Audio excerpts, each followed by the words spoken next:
పహల్గామ్ దుర్ఘటనలో దుండగులు ప్రతిఘటన. భారతదేశం మొదటి నుంచి శాంతికి సహనానికి మారుపేరు. అలాంటి దేశంలో ప్రతిఘటించడం, వాళ్ళని పాకిస్తాన్ తరిమి కొట్టాల్సిన బాధ్యత మనందరి మీద ఉంది. ముఖ్యంగా కూడా ఈ దుండగుల చర్యని ప్రతి ఒక్కరూ ఖండించాలి. నదులు నినాదాలు నిశ్శబ్దమయ్యాయి. పర్వత అందాలు మరణముతంగాలుగా మారాయి. తల్లి ఒడిలో చిన్నారులు తల్లడిల్లారు. తండ్రి కళలో కన్నీటి కాపు కాసింది. ఎవరు ఇచ్చారు ఈ అగ్ని జ్వాలలు? ఎందుకు ఈ అమాయకుల నదీ మరణకాండ?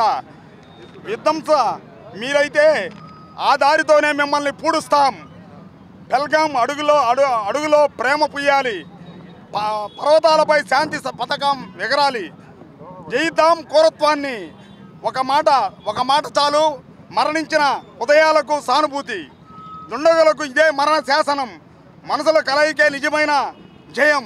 తరిమి కొడతాం పాకిస్తాన్ని. తరిమి కొడతాం పాకిస్తాన్ని. తరిమి కొడతాం పాకిస్తాన్ని. జై జనసేన, జై హింద్.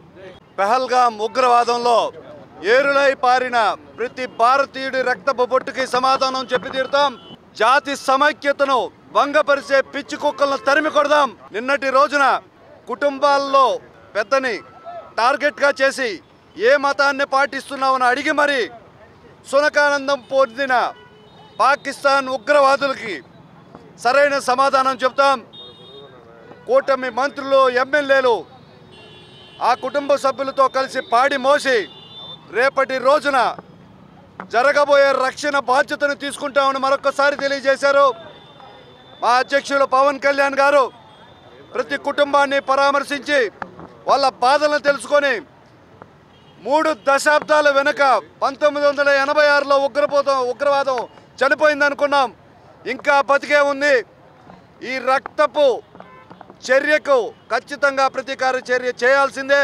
శాంతి భద్రతలు ముందుకు తీసుకెళ్లాల్సిందే. చేతులు ముడుచుకుంటూ కూర్చుంటే జరగదు అని చెప్పి పవన్ కళ్యాణ్ గారు ప్రస్పష్టంగా తెలిపారు.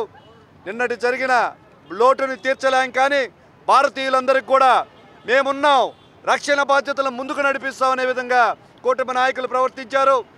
జాతి సమైక్యతను భంగం కలిగించే ఏ ఉగ్రవాదిని కూడా సహించబోయేది లేదు. పాకిస్తాన్ సిగ్గుపడాలి. జమ్మూ కాశ్మీర్ భారత్దే.